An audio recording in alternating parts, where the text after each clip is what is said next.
je pense que je peux me tromper, mais je pense qu'on ne sortira pas de plus d'une demi-douzaine de candidats.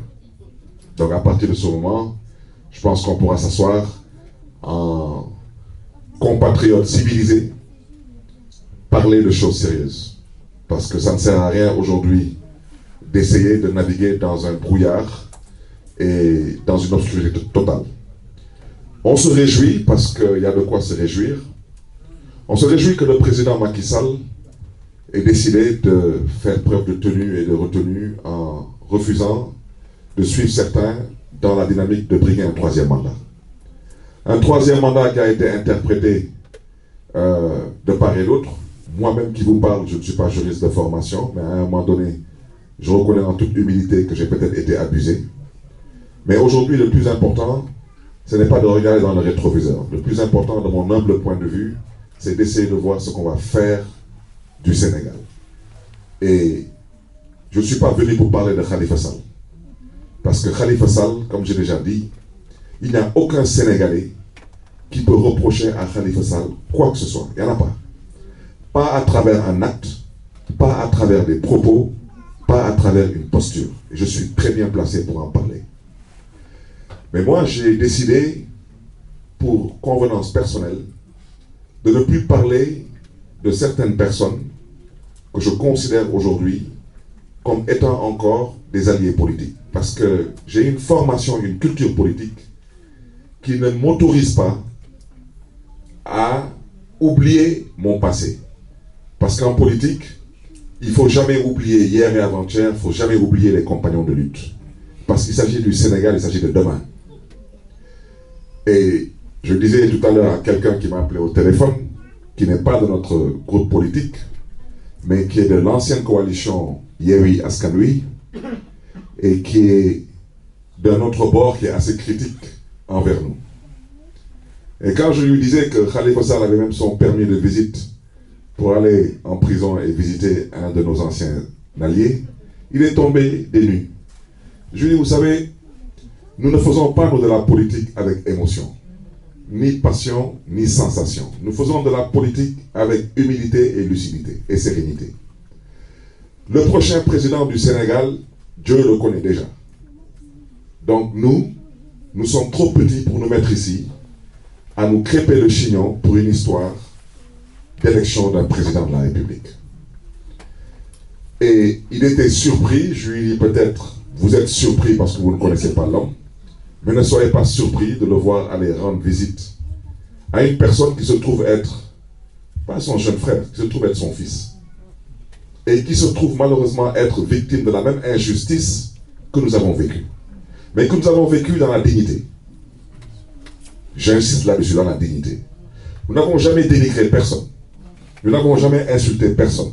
Nous n'avons jamais critiqué personne par rapport à l'injustice qu'on subissait.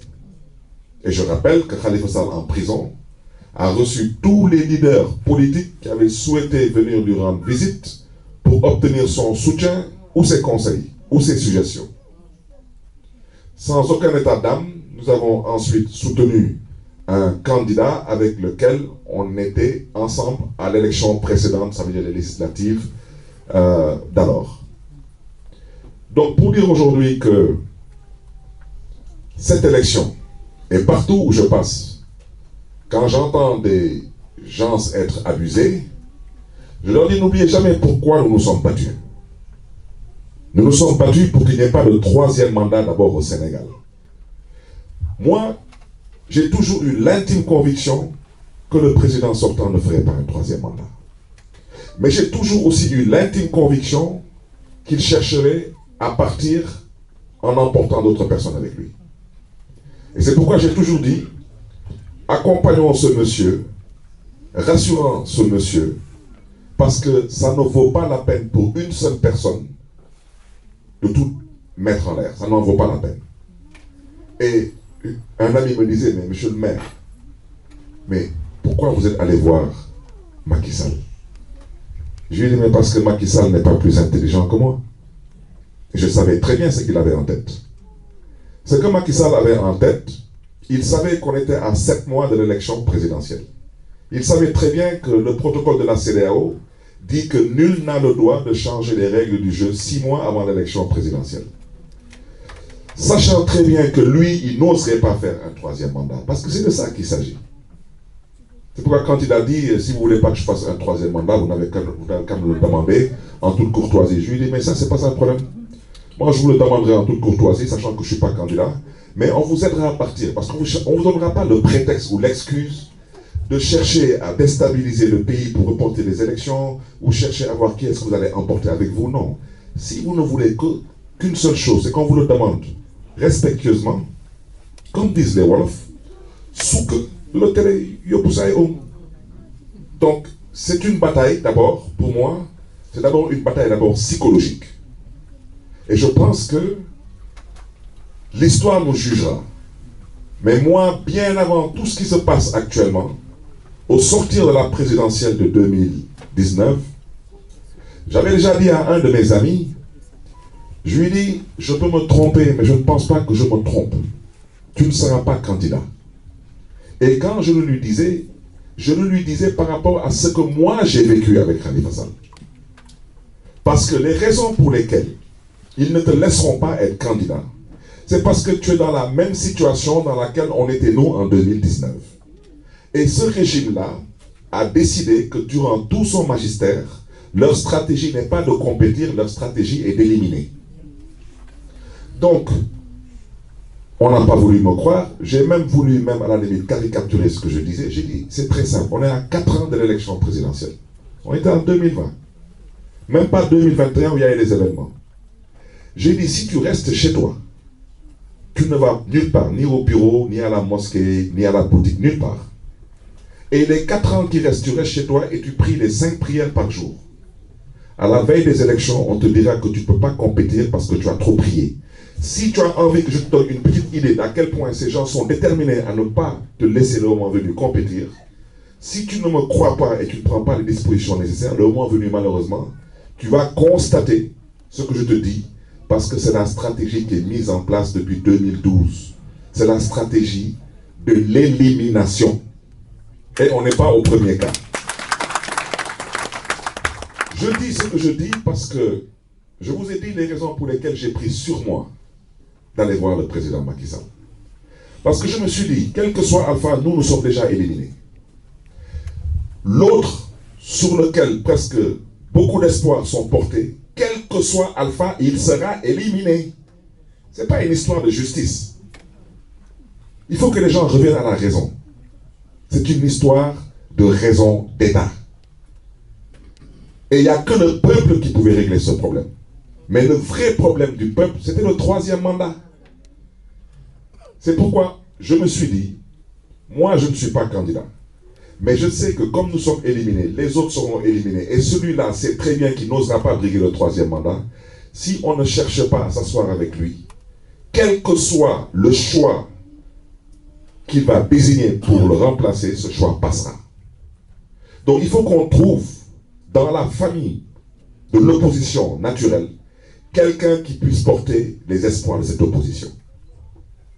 Et j'en avais parlé avec un ami qui ne m'a pas écouté, qui n'a pas voulu me suivre, mais qui, j'espère, reviendra à la raison parce qu'il n'a pas le choix. Parce qu'il ne s'agit pas de lui, il ne s'agit pas de moi, il ne s'agit pas de Khalifa, il s'agit de nous tous, il s'agit du Sénégal. Et quand il s'agit du Sénégal, tout le monde doit accepter de se sacrifier. Parce qu'une chose est claire, moi je suis un croyant. S'il est écrit dans le destin d'un homme qu'il sera président de la République, nul ne peut empêcher à cette personne d'être président de la République. Personne. Parler tantôt de malhonnêteté intellectuelle et éventuellement d'escroquerie politique, mais je n'accuse personne. Mais moi je parle aux Sénégalais, et aujourd'hui je parle aux Sénégalais de la diaspora. Sur ces 3 200 000 Sénégalais qui ont voté lors des dernières élections, le président Macky Sall a fait 1 566 000 et quelques voix. Il n'a pas la majorité absolue. Toute la coalition Yewwi Askan Wi, on a fait 1 081 000 voix. Macky Sall nous a quasiment dépassé de 500 000 voix. Le président Abdoulaye Wade, avec le Wallou, a fait 471 000 voix. Et les 200 et quelques mille voix restantes sont les autres. Alors, comment des gens peuvent dire que si aujourd'hui ils étaient candidats, ils allaient gagner au premier tour? C'est insulter l'intelligence des Sénégalais. De dire qu'ils sont aujourd'hui dans l'opposition peut-être les plus populaires, on peut le leur concéder. Qu'ils disent qu'ils sont les plus visibles, on peut le leur concéder. Qu'ils disent qu'ils sont les plus nombreux, les plus audibles, s'ils veulent, on peut le leur concéder. Mais prenons même une hypothèse. Disons que le score que nous avons eu à faire aux élections législatives passées, dans le cadre de la coalition Yewwi Askan Wi, où tous les leaders, sans aucune exception, ont battu campagne. On a fait 1,81 million voix. Sur un fichier de 7 millions, sur lesquels 3,2 millions votent. Mais vous ne passez pas au premier tour. Même si on vous concédait que c'est vous, à vous, tout seul et exclusivement vous, qui avez mobilisé tout ce score de 1,81 million voix. Comme si nous, on n'existe pas. C'est pour dire qu'il faut qu'on arrête de verser dans l'émotion et la sensation. Et qu'on se respecte et qu'on se dise des vérités. Des hommes politiques populaires, il y en a toujours eu. Toujours. Et dans cette salle, je voulais aussi remercier 2 personnes qui ne sont pas de notre bord politique, qui sont du bord le plus critique envers nous, mais qui ont accepté de venir dans la salle. Et comme je leur ai dit, vous savez, le micro, il est ouvert. Moi, je ne suis pas allergique aux débats contradictoires. Ce que moi, je ne peux pas accepter, parce que je considère que ça, je n'impose à personne, c'est ce que j'appelle la politique de la terreur, ou la politique de la pensée unique. Ça veut dire, vous n'avez pas le droit de penser autrement que nous. Vous n'avez pas le droit de soutenir un autre candidat que le nôtre. Ça, ce n'est pas démocratique. Ce n'est pas acceptable. Et ce n'est pas civilisé entre nous. Nous sommes des Sénégalais. Et l'IEP des Galles, qui n'est les mouillés. Le prochain président du Sénégal ne sera pas élu pour ses beaux yeux, il sera élu pour nous servir. Et je reste convaincu qu'en nous servant, il ne va pas servir que les Tahaou au Sénégal, ou servir que... Non, il servira à tout le monde. Donc, Khalifa Sall, j'ai choisi de ne pas parler de lui, parce que je le répète, les Sénégalais, je reste convaincu que le 25 février, ils iront élire le prochain président du Sénégal. Et c'est une première dans l'histoire politique du Sénégal, où les Sénégalais, cette fois-ci, iront pour élire leur président. Je n'ai pas envie que les anciens socialistes me critiquent, mais comme je leur ai dit, le président Senghor, paix à son âme, il est arrivé au pouvoir dans un contexte particulier. C'était le Sénégal qui avait rendez-vous avec l'indépendance. Le président Abdou Diouf, que nous saluons au passage, est arrivé au pouvoir à la suite de l'article 80, de l'article 35, l'article 35, vous savez, l'article 80, c'est pour les dollars. Donc, c'est offense au chef de l'État. Donc, c'est toujours l'article 80 qui nous poursuit là. L'article 35. Et j'ai toujours dit aux gens que le président Abdoulaye Wade, après plus d'un quart de siècle de lutte démocratique, a du mérite, mais je pense que l'usure du pouvoir aussi était passée par là. Et le président Macky Sall, je préfère ne pas commenter, parce que j'ai été un acteur et non un observateur, et je reste convaincu que si à l'époque, M. Feu Ousmane Tanor Dieng et M. Moustapha Niasse s'étaient entendus autour de l'essentiel, je pense que les choses se seraient passées autrement. Je peux me tromper, mais c'est ça mon point de vue. Et aujourd'hui, je dis que je n'ai pas dit qu'on n'a pas élu Macky Sall, mais on a surtout lutté contre un projet de dévolution monarchique. Mais pour la première fois, les Sénégalais ont les cartes en main. Pour la première fois, les Sénégalais sont libres d'élire leur président de la République. Et je l'ai dit à Kaolack, à des jeunes qui, je ne sais pas bon, s'ils voulaient nous taquiner ou pas, à un moment donné, ils parlaient d'un candidat désigné par le président sortant. Je leur ai dit, vous savez, je vais peut-être vous le dire dans un autre langage, avec un peu d'humour. Nous, on était mariés au président Macky Sall. C'était un pacte, un mariage. On a décidé de divorcer du président Macky Sall. J'ai dit, si vous avez déjà vu une femme que son mari divorce, et en partant, elle dit à son mari, je m'en vais, mais je te laisse ma petite soeur dans la maison, ben, vous n'avez qu'à me la montrer, parce que cette femme n'existe pas. Ce contexte n'existe pas. Et c'est exactement ce que le président Macky Sall veut nous imposer aujourd'hui. C'est pourquoi moi, je n'ai pas de doute. Je ne suis pas là pour critiquer M. Amadouba, parce que je considère aujourd'hui qu'il a le droit d'être candidat. Mais je dis, je répète, que plus de 50 Sénégalais ont perdu la vie pour qu'il n'y ait pas de troisième mandat au Sénégal. Alors, cette façon de vouloir avoir un troisième mandat par procuration, par personne interposée, c'est franchement insulter l'intelligence des Sénégalais. C'est pourquoi moi je préfère ne pas vraiment me pencher sur la question du choix du président Macky Sall, parce que Macky Sall sait très bien que son choix, ce n'est que son 3e mandat. Et la preuve, son choix a dit clairement à haute et intelligible voix, si je suis élu, M. Macky Sall, c'est vous qui allez continuer à diriger ce pays.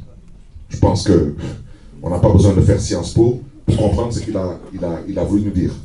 Donc c'est pour dire aujourd'hui que pour moi, je crois que les Sénégalais resteront sur leurs principes, c'est tout sauf un 3e mandat. Les Sénégalais devront élire un homme attaché à la paix, c'est important. Moi, je n'ai pas encore vu dans le monde un pays qu'on a développé à travers la guerre ou à travers des luttes claniques ou bien partisanes.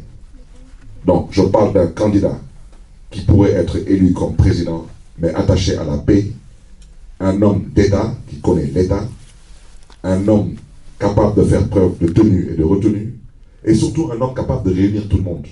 Le Sénégal a besoin aujourd'hui de réunification, de cohésion sociale, de paix, c'est important.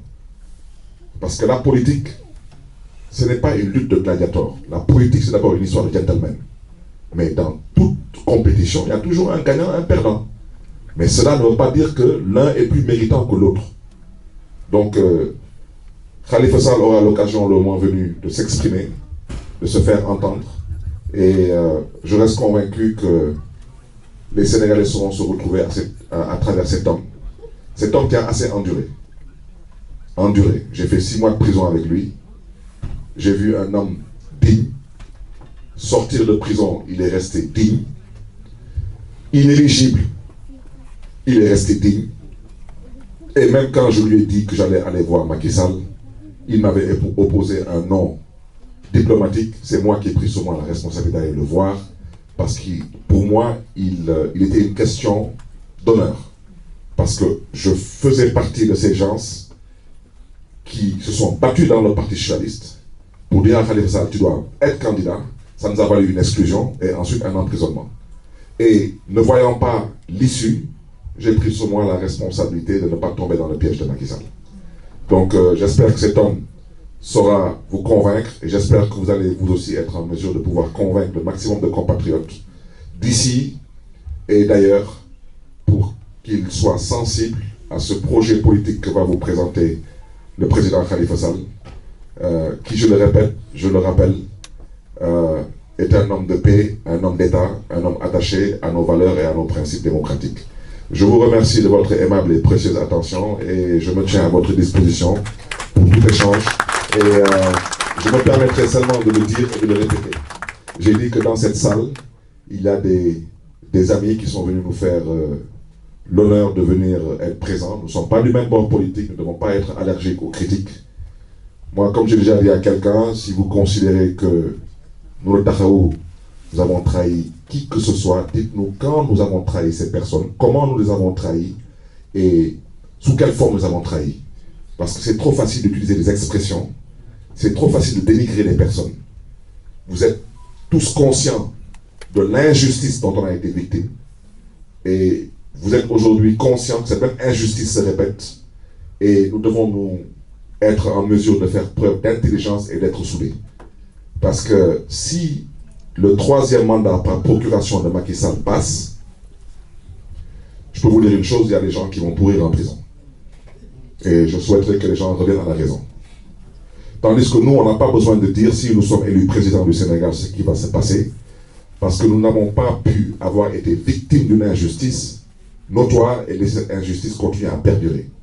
Mais il faudrait que les gens aussi reviennent à la raison et comprennent que nous sommes dans une république et tout se passe à travers des discussions, des échanges qui doivent être certes peut-être des fois contradictoires, mais qui doivent être civilisés. Parce que nous restons ce grand peuple, ce peuple attaché à ses principes et à ses valeurs de paix, de stabilité et de cohésion nationale. Merci une fois de plus.